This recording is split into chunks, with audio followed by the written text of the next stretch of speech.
உன் வார்த்தைகள் கேட்கப்பட்டது என்று வேதவசனம் சொல்லுகிறது. வித்தியாசம் உண்டாகும்படி செய்வேன் என்று கர்த்தர் சொல்கிறார்.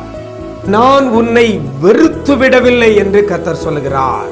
இன்றைக்கு கர்த்தர் நமக்கு தருகிற ஒரு வார்த்தை வார்த்தை வார்த்தை அவர்களை வழி நடத்துவே வழி நடத்துவே வழி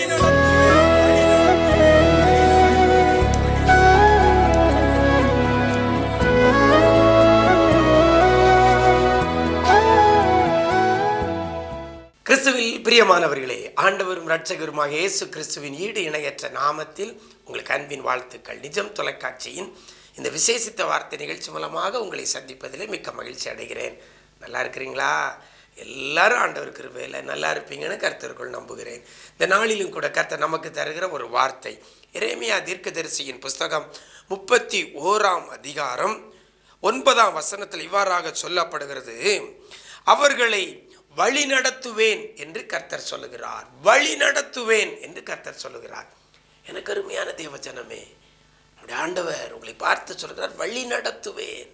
இன்னைக்கு அநேகர் எப்படி செல்ல, எதை செய்ய, என்னத்தை செய்ய, எப்படி போக, எப்படி சாதிக்க, எப்படி இந்த காரியத்தை செய்ய, இதிலிருந்து எப்படி நான் விடுவிக்கப்பட, அப்படி சொல்லி நம்ம கேள்விக்குறியோடு கூட இருக்கிறோம்.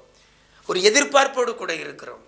எனக்கு யார் உதவி செய்வா, எனக்கு யார் கைட் பண்ணுவா, எனக்கு யார் போதிப்பா, என்னை கரம் பிடித்து யார் கொண்டு போவா,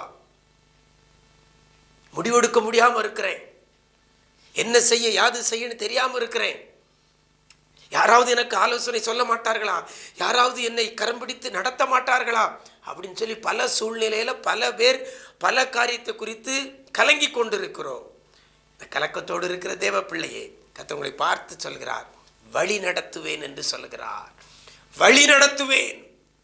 அழகா அந்த வசனம் சொல்கிறது. எப்படி? அவர்களை வழி நடத்துவேன். கர்த்தர் வழி நடத்துவேன்னு சொல்லிட்டார். அதுக்கப்புறம் நம்ம கவலைப்பட வேண்டிய அவசியம் இல்லை.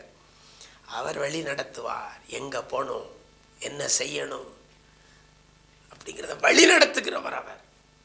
அவர் வழி நடத்துவேன் என்று சொல்லுகிற ஆண்டவர். அவர்களை வழி நடத்துவேன் என்று இந்த வார்த்தை சொல்லப்படுகிறது.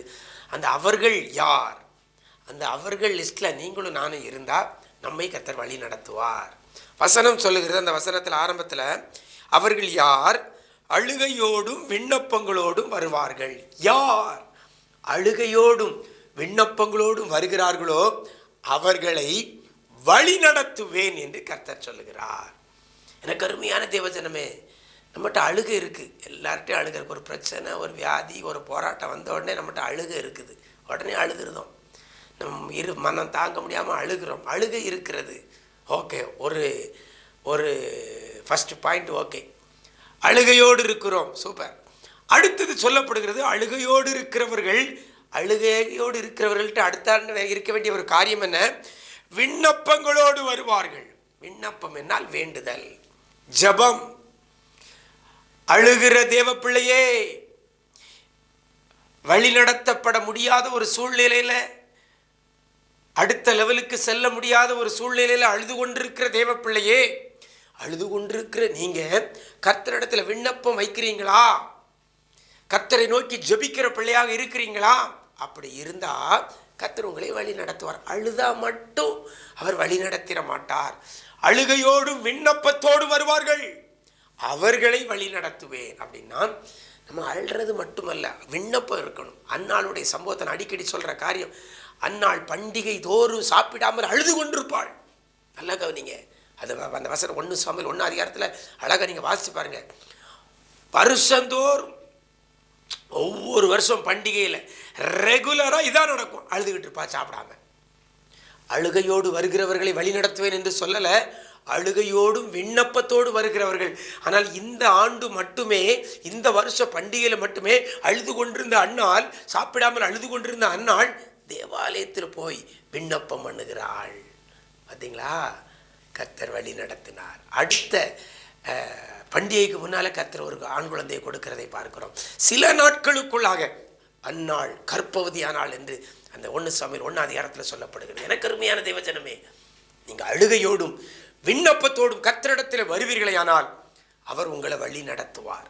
அவர் உங்களை வழி நடத்துவார். அவர் உங்களை வழி நடத்துவார். கவலைப்படாதுங்க. அழுகிற தேவ பிள்ளையே, கர்த்தரிடத்தில் வேண்டுதலை வைங்க, விண்ணப்பத்தை கர்த்தரிடத்தில் வைங்க.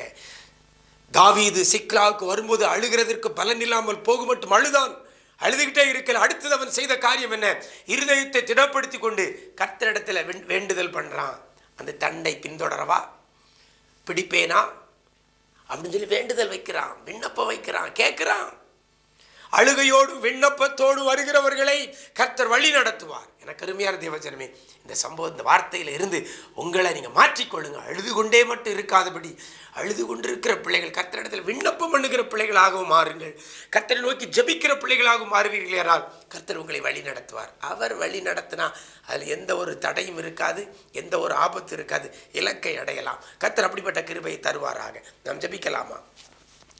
எங்களை நேசிக்கிற அன்பு நிறைந்த ஆண்டவரே, அவர்களை வழி நடத்துவேன் என்று சொல்லுகிற ஆண்டவர், இன்னைக்கு வழி தெரியாதபடி நிற்கிற பிள்ளைகளை என்ன செய்ய, யாது செய்யன்னு சொல்லி, எங்க போகன்னு சொல்லி விழி பிதுங்கி நிற்கிற பிள்ளைகளுக்கு வழிகாட்டுகிற கர்த்தராய் நீர் இருக்கிறபடியால் உமக்கு நன்றி செலுத்துகிறோம்.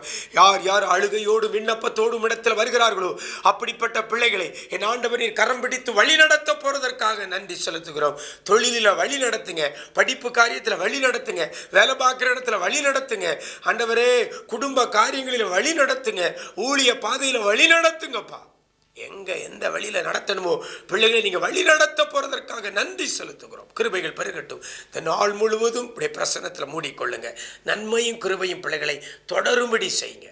பிள்ளைகள் தூக்கமெல்லாம் சந்தோஷமாய் மாற பண்ணுங்க. இதிலும் பெரிதானவைகளை காண செய்யும்படியாய் ஜெபிக்கிறோம். மீட்பர் இயேசுவின் மூலம் ஜெபிக்கிறோம் நல்ல பிதாவே, ஆமென், ஆமென். பிரியமானவர்களே, அழுகையோடும் விண்ணப்பத்தோடும் கர்த்தரிடத்துல வாங்க, அவர் உங்களை வழி நடத்துவார். God bless you.